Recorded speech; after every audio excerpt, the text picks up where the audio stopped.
Good afternoon, our honorable judges, our educator, and everyone. Thank you for letting me to do my speech on why I agree this house would give social service and skill training for gambling offenders rather than imprisonment.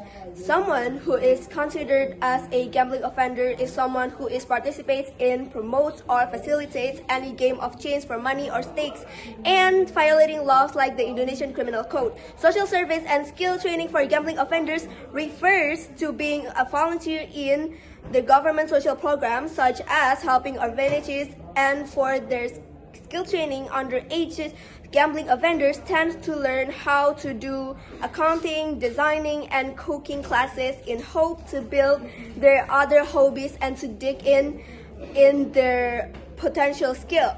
So, many students have participated in gambling activity. According to the Indonesian law number 11, 2012 about SPPA, or in Indonesian, Sistem Peradilan Pidana Anak, child offenders should be prioritized for guidance through social services and skill training rather than imprisonment.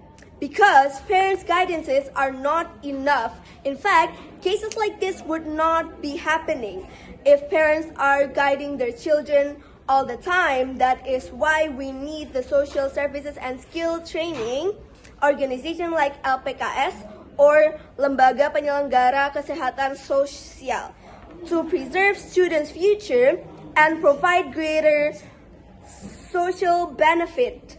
Now you might wonder why they need a second chance. Children's minds are still unstable and need more guidance from the professional for a better future. There are also factors on why they gamble. It can be influenced from their environment, their friends, and lack of parents' guidance. It can also be from the government who is paying less attention to the situation in cases of children gambling offenders. This mechanism is already allowed under SPPA, which prioritizes education over punishment for minors. They will be assigned mandatory community service hours like helping at public facilities, assisting in school, cleaning community space, or volunteering in social organization like orphanage, helping in orphanage. As for the skill training, they have to participate in financial literacy and money management workshops to prevent relapse into gambling.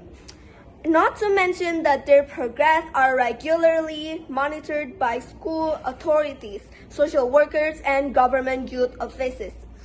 If the child completed the program successfully, the case is closed without a criminal record. And if they refuse to do their obligation, stricter measure may be considered as a last resort.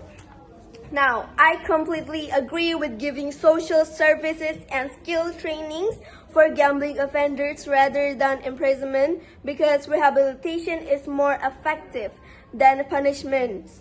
Students who gamble are often driven by peer pressure, lack of awareness, or stress, not by hardened criminal intent. Imprisonment will disrupt their education and damage their future prospects. Social service and skill training help students learn discipline, responsibility, and productive ways to manage their time. In addition, it is to protect students' future. Imprisonment leaves a criminal record, making it harder for students to access higher education or employment opportunities.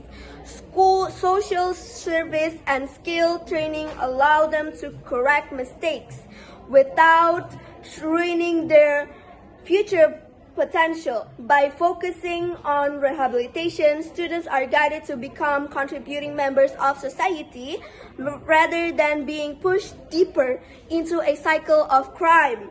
In fact, Indonesian law itself recognizes that children and students need guidance, not imprisonment. By giving underage gambling offenders social service and skill training.